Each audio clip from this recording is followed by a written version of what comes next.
உலகம் இன்னும் வாசலை திறந்து காத்து வைத்துக் கொண்டிருக்கிறது. நீங்க அவருடையவனாய் அவருடையவளாய் இருப்பதை விட்டு விட்டு உலகத்தினுடையவர்களாய் இருக்கும்படிக்கு டோர்ஸ் இன்னும் ஓப்பனாதான் இருக்கிறது. ஆனா இதுவரை நிற்க வைத்தாரே, இதுவரை அவருடைய நாமத்துக்காக நிற்க வச்சிட்டாரே. இவ்வளவு நாள் உன்னை காப்பாற்றி காப்பாற்றி காப்பாற்றி காப்பாற்றி நல்லா புரிந்து கொள்ளுங்க. கொஞ்சம் ட்ராக் கொஞ்சம் கொஞ்சம் விட்டுறலாம். இனி ஆண்டவற்றெல்லாம் கேட்டு பிரயோஜனம் இல்லை. இனி தேவனே எனக்கு அடைக்கலெல்லாம் சொல்லி பிரயோஜனம் இல்லை. எங்க நீங்க ஜெபித்து இனி பிரயோஜனம் இல்லைன்னு வருதோ அந்த இடத்துல ஒரு சத்தியத்தை புரிந்து கொள்ளுங்க. என் பிரச்சனைக்கு முற்றுப்புள்ளி வைக்கிற டைம் வந்து விட்டது. எனவேதான் பிசாசு என்னை திசை திருப்ப பார்க்கிறான். பிசாசு என்னை திசை திருப்ப பார்க்கிறான். சீயோனே, உனக்கு தயவு செய்யும் நேரம் வந்து விட்டது. உனக்கு குறித்த நேரம் வந்து விட்டது. இந்த நேரத்தில் நீ இப்படி கை நீட்டுவதற்கு பதில் அவருடைய தயவுக்காய் கெஞ்சுவா என்று பார்த்தால் ஆகீசிடத்தில் போய், நான் உம்முடைய அடியான். ஏன் ஆண்டவர் மதில் எழுப்புறார் தெரியுமா? தாவீதே, எனக்கு உன் ஃபியூச்சர் முக்கியம். உனக்கு உன் கரண்ட் சிச்சுவேஷன் முக்கியமா இருக்கலாம். எனக்கு உன் ஃபியூச்சர் முக்கியம். எனக்கு உன் ஃபியூச்சர் முக்கியம். இன்னைக்கு கர்த்தர் அநேகருக்கு மதிலை எழுப்பி வைத்திருக்கிறார்.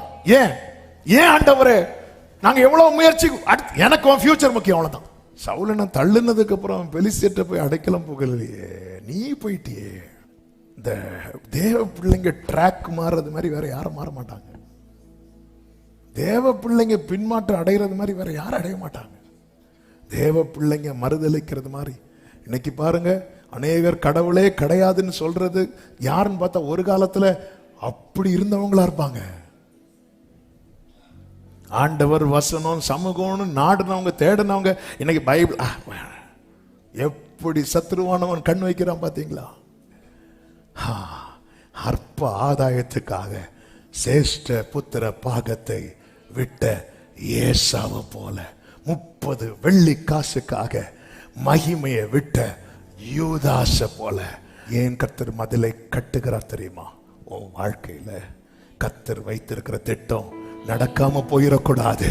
அது நடக்கணும், அது நடக்கணும், அது நடந்தே. எத்தனை பேருக்கு நான் சொல்ற வார்த்தை புரிகிறது?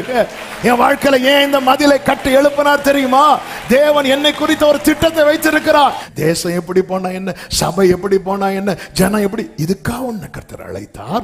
இதுக்காக கர்த்தர் உன்னை தெரிந்தெடுத்தார். ஆரம்பத்துல தேசம், சபை, ஆத்தும பாரம் இப்படி போய் கொண்டிருந்த நீ, இப்ப நான், என் வயிறு, என் குடும்பம் என்னை சுத்தி இதோட நிக்கிறியே. கர்த்தர் காக்கதான் மதிலை கட்டினார். உனக்கே தெரியாது, நீ நிறைய காரியத்துக்கு ஜெபம் பண்ணி இருக்கிற.